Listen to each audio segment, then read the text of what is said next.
10,000 টাকা করে মোবাইল কেনার জন্য আশা ও আইসিডিএস ওয়ার্কারদের জন্য রাজ্য সরকারের তরফ থেকে দেওয়া হলো। জলপাইগুড়ি জেলা শাসক কার্যালয়ে আজ বেশ কয়েকজনকে এই মোবাইল কেনার জন্য অর্থ তুলে দেওয়া হয়।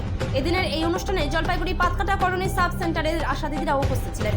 জলপাইগুড়ি জেলায় 3,590 জন আইসিডিএস ও 1,793 জন আশাকর্মী স্মার্টফোনের জন্য রাজ্য সরকারের দেওয়া 10,000 টাকা করে পাচ্ছেন। এজন্য জলপাইগুড়ি জেলায় খরচ হবে 5,38,30,000 টাকা, জানালেন জেলা শাসক শ্যামা পারভিন। গতকাল মুখ্যমন্ত্রী মমতা বন্দ্যোপাধ্যায় আশা ও আইসিডিএস কর্মীদের মোবাইলের জন্য 10,000 টাকা করে দেওয়ার কথা ঘোষণা করেন। আজ জেলা শাসকের দপ্তরে বেশ কয়েকজনের হাতে মোবাইলের টাকা ও মুখ্যমন্ত্রীর দেওয়া শংসাপত্র তুলে দেওয়া হয়। ব্লক স্তরের অনুষ্ঠান করে আশা ও আইসিডিএস কর্মীদের হাতে মোবাইলের টাকা তুলে দেওয়া হবে বলে জানান ডিএম। আপনারা সবাই জানেন এই কালকে আমাদের অনারেবল সিএম ম্যাডাম কলকাতা থেকে ভার্চুয়ালি মাধ্যমে থেকে আমাদের যতগুলো আইসিডিএস ওয়ার্কার আছেন, যত আশা ওয়ার্কার আছেন, সবাইকে ওখানে 10,000 টাকা কালকে স্যাংশন করা হলো। সবাই নিজেদের অ্যাকাউন্টে 10,000 টাকা পাবে। ওখান থেকে 10,000 অ্যামাউন্টের একটা মোবাইল কিনে এটা কাজে লাগিয়ে অনেকগুলো কাজ ওদেরকে করতে হবে, যেখানে মোবাইল থেকে ট্র্যাকিং করতে হবে, পেশেন্টকে ট্র্যাকিং করতে হবে, আইসিডিএস কে বাচ্চাকে ট্র্যাক করতে হবে, ওর কত কি ওজন বাড়ছে, কিরকম আছে, যে প্রেগনেন্ট মাদার্স আছে, তো এইসবগুলো মোবাইল ওনাদের অনেক দিনের থেকে এটা ছিল। এখন অনারেবল সিএম ম্যাডাম এটা পুরো করেছেন। তো কালকে ওখান থেকে অ্যানাউন্স করা হলো। ওর সঙ্গে সঙ্গে একটু শুভেচ্ছা বার্তা, যেখানে আমাদের দিওয়ালি, ছট পূজা এটা শুভকামনা আছে। তো আজকে আমাদের ডিস্ট্রিক্ট থেকে একটা ছোট প্রোগ্রাম করে একটা টোকন হিসাবে আমরা ডিস্ট্রিক্ট লেভেল থেকে আমাদের সঙ্গে এমএলএ সাহেব আছে, সভাধিপতি ম্যাডাম আছেন, অন্যান্য আধিকারিক আছেন, আইসিডিএস ওয়ার্কার, আশা ওয়ার্কার আছেন, সবাইকে আমরা আজকে এখানে টোকন হিসাবে দিলাম।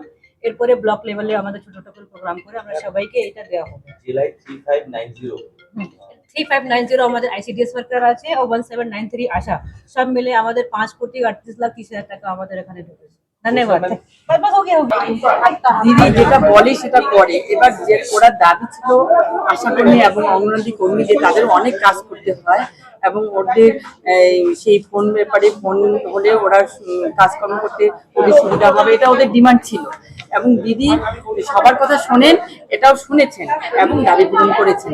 দীপাবলির এটা একটা ওদের পুরস্কার করা হলো এবং এই হিসাবে দিদিকে, মাননীয় মুখ্যমন্ত্রীকে অসংখ্য অসংখ্য ধন্যবাদ এবং শুভেচ্ছা।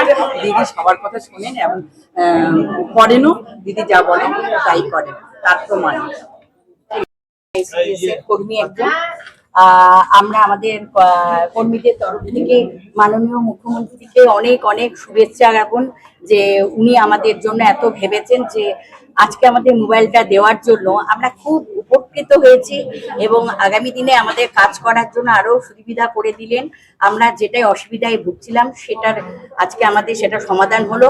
উনাকে আমাদের অঙ্গনারী কর্মীর থেকে দীপাবলির অশেষ অশেষ ধন্যবাদ আর দীপাবলির আগাম শুভেচ্ছা দিয়ে আমরা উনাকে অশেষ অশেষ ধন্যবাদ জ্ঞাপন করছি এই মোবাইলটা দেওয়ার জন্য।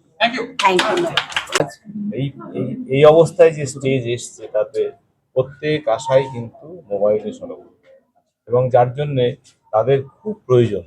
যেটা আজকে যে আমাদের 10,000 টাকা করে সিএম ম্যাডাম যেটা স্যাংশন করেছেন, অত্যন্ত খুব প্রয়োজনীয় আর কি, জরুরি ছিল যে ওরা আশা দিদিরা যাতে তাদের নিজস্ব মোবাইল না রেখে আমাদের যে গভর্নমেন্ট সাপ্লাইয়ের যে মোবাইল, সেই মোবাইলটা যদি ইউজ করে তাহলে কিন্তু অন্যান্য যে অ্যাপগুলো সেগুলো ডাউনলোড করতে পারবে এবং যে সমস্ত রিপোর্ট রিটার্নগুলো অতি সহজেই কিন্তু ওরা দিতে পারবে।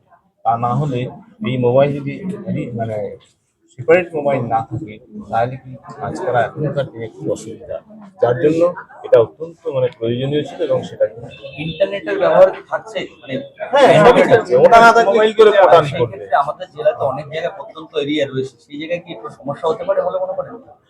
সমস্যা এবার অনেক জায়গায় দু এক জায়গায় হতে পারে, যেমন ফরেস্ট এরিয়াতে যদি কেউ যায়, আমরাও যদি যাই ফরেস্ট এরিয়াতে, সেখানে তো আমাদেরও তো হয় না, সেজন্য সেখানে আর যেখানে আছি সেখানে তো পাবেই, আমরা সবাই পাই আর কি।